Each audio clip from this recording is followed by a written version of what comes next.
It's a simple word, an apple. One of those, right? Just an apple. And yet, I'm going to share some ideas that came to me as I came to the video today, and I picked up a prop of the apple, and I think it might give you some insights, some value. So the first of all is this: when you see the apple, what are you seeing? It's an apple, right? Well, it is, but if I turn it around, different perspective, you can see that I've already taken a bite out of the apple. The apple is not whole, it's not brand new. Now, the apple is a real apple, I can tell you that. I smell it, I've eaten it, it's an apple. But just because you've seen something, it doesn't mean it is what you think it is. I learned that lesson when I was being trained as a chartered accountant and auditor with PricewaterhouseCoopers.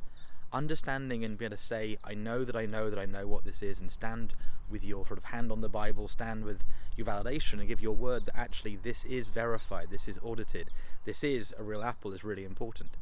There are wax apples, there are statues of things, and so much of the world now is not quite what you would think it is on the outside. And so it takes time to learn how to assess and discern, have the wisdom to know this is an apple, this is not an apple, to know I'm just seeing part of the whole story or actually seeing the whole story. Again, without a scale, you don't know how big the apple is. You don't know what flavour it is it sharp or sweet? Is it a good cooking apple, a good eating apple? Is it already ripe or is it overripe? All these assessments, these distinctions, well, it isn't just about an apple, right? It happens to people, it happens to businesses, it happens to opportunities, technologies, software, the people we interact with in our life and business. Often we see just one little sliver of who they are, one slice of the apple, and the layers and levels of it we may not notice, let alone know the history of it. Earlier today in my meditation time, in my research time, I was looking at some ideas of science fiction, and the idea that what if you could remove something from the timeline so it never existed?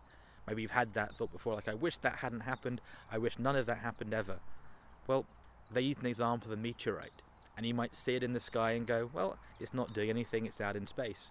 And if you remove it from the timeline so it never existed, well, what happens to the slivers of that meteorite, the little pebbles that came off it thousands, not billions of years ago, that may have hit a planet and helped seed an entire civilization? See, often it's the smallest things over time that are planted and make a big difference. And I've given you a hint there for the third thing to share about the apple. And this was actually the first thing that came to mind when I thought about the apple and what I want to share with you on the video today. And that is, when you see this, you see an apple, right? What's an apple good for? It's good for eating, it's good for cooking, making apple juice with, maybe sharing with some friends. But do you consider the apple seeds? And you can see them in there, right, in the camera, the apple seeds, just in there. Those apple seeds have potential to help you grow an entire orchard. But most of us don't think about that. Most of us don't even notice the apple seeds, we just eat them and throw the core away. I was an interesting child, used to eat the whole apple core. And those stories of planting apple seeds and nurturing apple seeds means there's a possibility, there's potential inside this apple, which is really quite profound. And it also points, as a bonus, this idea of precession. That's a whole big subject that we touch on with Bucky is Back, this idea of precession, how when nature crafted this, it wasn't imagining, I don't think, me making the video today. There are all these perpendicular effects, these ripple effects that happen, and they happen when one body in motion interacts with another body in motion.